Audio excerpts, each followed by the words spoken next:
बच्चों, कैसे हो?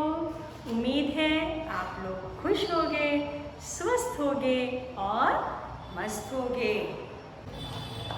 आज हम हिंदी व्याकरण का एक नया टॉपिक पढ़ने वाले हैं।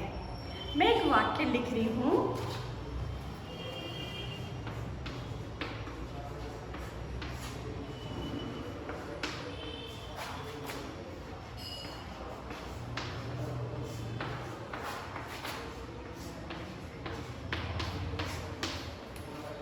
लड़का छत जमीन गिर पड़ा। फिर से पढ़ रही हूँ। लड़का छत जमीन गिर पड़ा। क्या इस वाक्य से आपको इसका अर्थ बोध होता है? नहीं। अब इसी वाक्य को मैं कुछ बदल के साथ लिख रही हूँ। लड़का छत से जमीन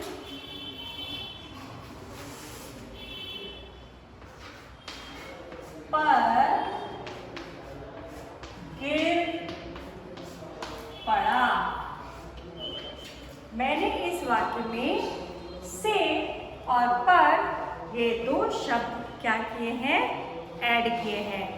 इस दो शब्द के कारण वाक्य का अर्थ हमें क्लियर समझ में आ रहा है कि लड़का छत से जमीन पर गिर पड़ा। तो ये जो से और पर है, इन्हें हम विभक्ति कहते हैं। क्या कहते हैं? विभक्ति कहते हैं। तो आज हम कारक के विषय में पढ़ने वाले हैं।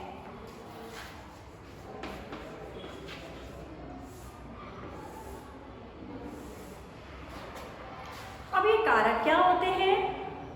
संज्ञा या सर्वनाम के जिस रूप से उसका संबंध वाक्य के दूसरे शब्दों के साथ होता है, इसे हम कारक कहते हैं। ये कारक वाक्य को सही अर्थ प्रदान करते हैं। हमें वाक्य के अर्थ का सही और स्पष्ट बोध होता है। ये कारक 8 प्रकार के होते हैं। चलिए देखते हैं। पहला कर्ता कारक, दूसरा कर्म कारक, तीसरा करण कारक,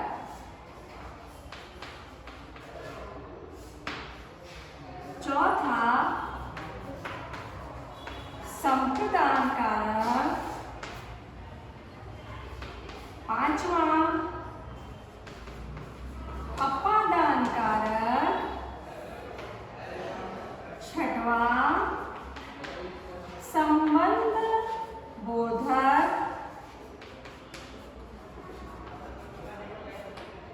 सातवां अधिकरण,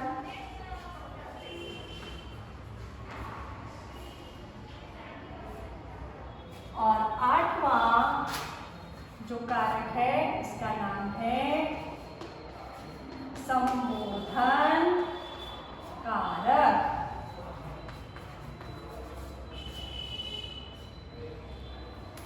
तो कौन कौन से कारक है? कर्ता कारक, कर्म कारक, करण कारक, संप्रदान कारक, अपदान कारक, संबंध बोधक कारक, अधिकरण कारक और 8वां है संबोधन कारक। अब ये कर्ता कारक क्या है?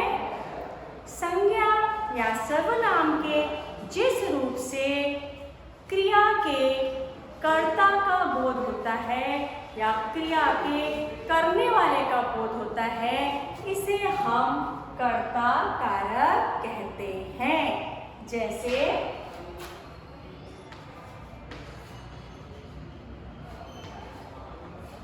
दीनू ने गाना गाया। ये क्रिया किसने की है? दीनू ने। तो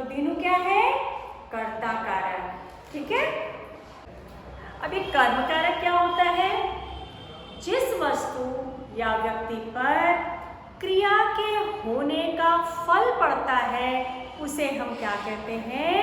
कर्म कारक कहते हैं। जैसे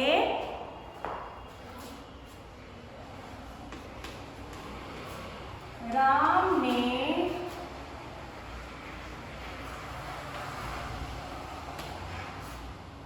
रावण को मारा। यहाँ पर क्रिया कौन सी है? मारा।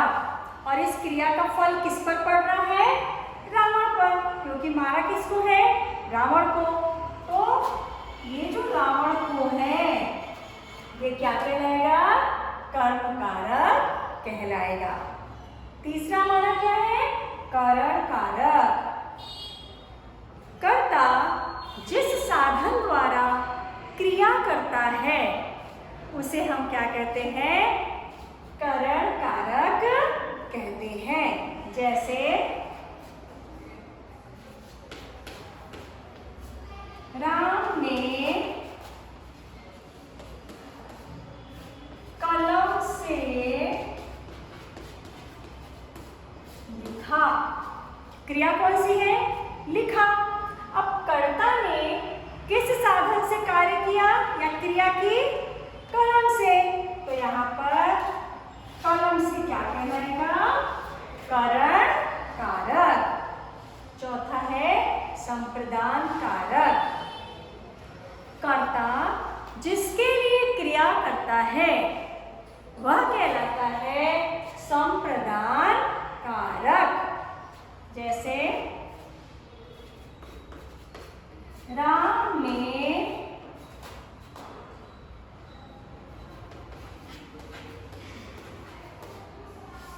सुरेश के लिए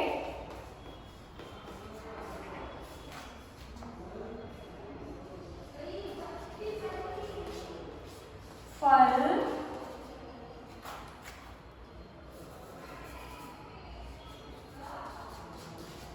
खरीदे। कार्य क्या है? क्रिया क्या है? खरीदे। अब कर्ता ने किसके लिए यह कार्य किया? सुरेश के लिए। तो के लिए जो रहेगा वह क्या कहलाएगा? संप्रदान कारक कहलाएगा। ठीक है। अगला हमारा कारक है अपादान कारक। संज्ञा या सर्वनाम के जिस रूप से क्रिया के अलग होने का बोध होता है। जो हम कार्य कर रहे हैं संज्ञा या सर्वनाम के जिस रूप से अलग होने का, पृथक होने का बोध होता है उसे हम कहते हैं अपादान कारक। जैसे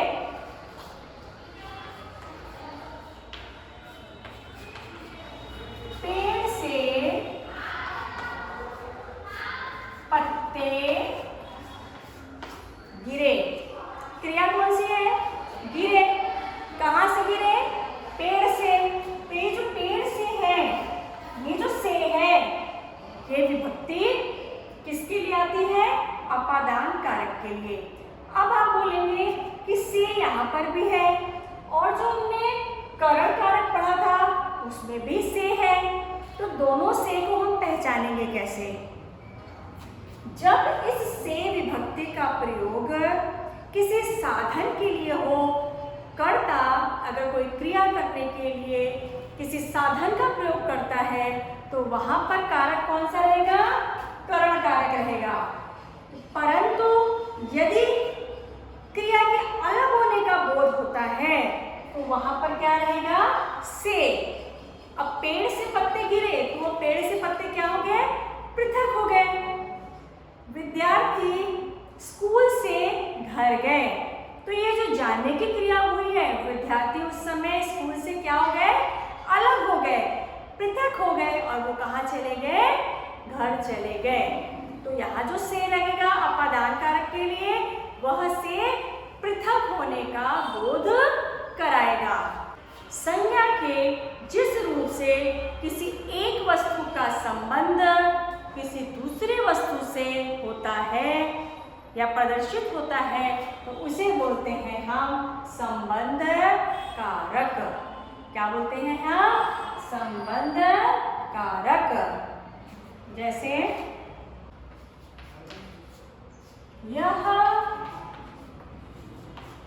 रमेश की पुस्तक है। ये जो पुस्तक है और रमेश है, इनके बीच में क्या है? संबंध है। यह पुस्तक किसकी है? रमेश की। तो यहाँ पर जो ये की है ये कहलाता है संबंध कारक। क्या कहलाता है? संबंध कारक। अगला है अधिकरण। संज्ञा या सर्वनाम के जिस रूप से क्रिया के स्थान का बोध होता है वह अधिकरण कारक कहलाता है। तो अधिकरण कारक क्या हुआ?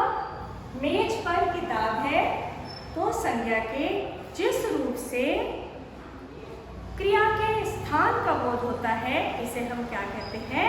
अधिकरण कारक कहते हैं। अगला हमारा है संबोधन कारक। संज्ञा के जिस रूप से किसी को पुकारने का बोध होता है उसे हम क्या कहते हैं? संबोधन कारक कहते हैं। इसका उदाहरण देख लेते हैं।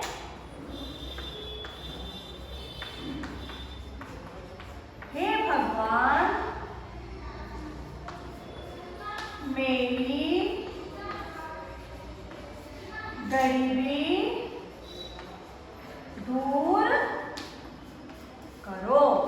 यहाँ पर हे भगवान इस शब्द के द्वारा भगवान को क्या किया जा रहा है? पुकारा जा रहा है। हे द्वारा क्या कर रहे हैं? भगवान को हम पुकार रहे हैं। तो ये कौन सा कारक कहलाएगा? ये कहलाएगा संबोधन कारक। तो फिर आज हमने क्या पढ़ा? संज्ञा या सर्वनाम के जिस रूप से उसका संबंध वाक्य के दूसरे शब्दों के साथ होता है उसे हम कारक कहते हैं। कारक 8 प्रकार के होते हैं। कर्ता कारक, कर्म कारक, करण कारक, संप्रदान कारक, अपादान कारक, संबंध कारक, अधिकरण कारक और 8वां हमारा क्या है? संबोधन कारक। इसके बाद आपकी स्क्रीन पर मैं कारक का पूरा एक चार्ट डालने वाली हूँ जिसमें आपको कारक के नाम, उनकी विभक्तियाँ और उसके वाक्य ये तीनों एक साथ एक चार्ट में मिलेंगे जिससे आपको यह अच्छे से समझ में आ जाएगा। इसके साथ ही साथ कुछ प्रश्न डाल रही हूँ जिसमें रिक्त स्थान होंगे। आपको उचित कारक विभक्तियाँ लगाकर उन वाक्यों को क्या करना है? पूरा करना है जिससे उस वाक्य का सही अर्थ बोध हो सके। उम्मीद है आपको यह कारक अच्छे से समझ में आ गया होगा। तो फिर मिलते हैं एक नए वीडियो में एक नए विषय के साथ। तब तक के लिए खुश रहिए, स्वस्थ रहिए, मस्त रहिए और अपनी पढ़ाई करते रहिए।